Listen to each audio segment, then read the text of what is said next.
Soft hues of blushing pink and baby blue were the choice of colors at Thursday's auspicious launch of universal health coverage, maternal and child care services. This is just the beginning of the health revolution in this country.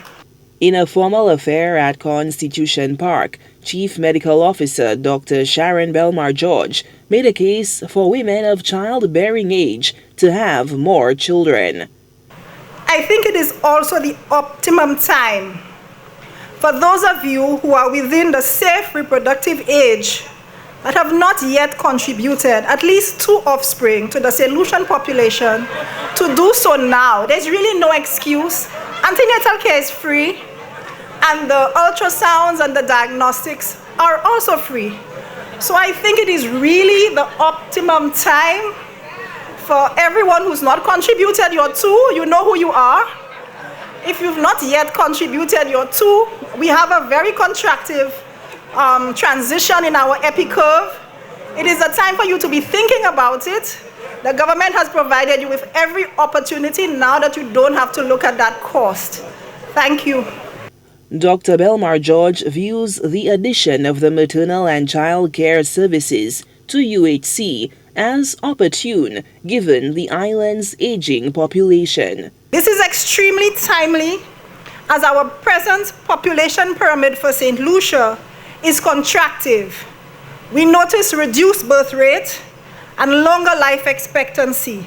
So we must preserve the products of conception and the health of the reduced younger population that we note. The CMO referenced a concerning trend in 2014 of poor maternal and newborn outcomes that warranted a clinical audit facilitated by the Pan American Health Organization, PAHO.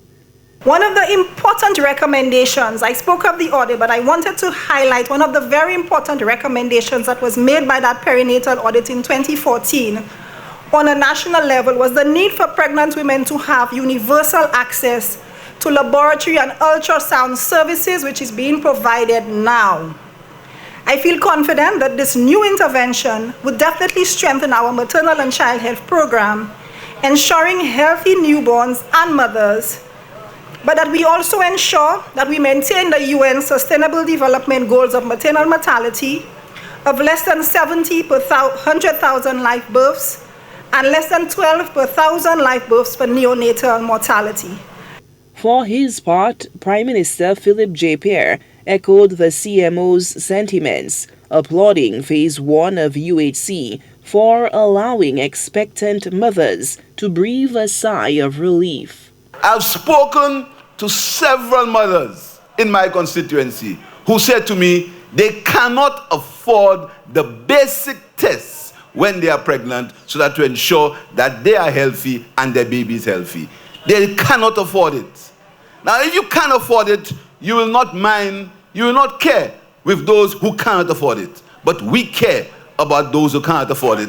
And this is why we are doing it here today, to ensure that those who cannot afford it, they get the opportunity to get the basics, the prenatal care that they need so they can have healthy babies. Maternal health care services under UHC will be available at 17 wellness centers around the island at no cost to mothers.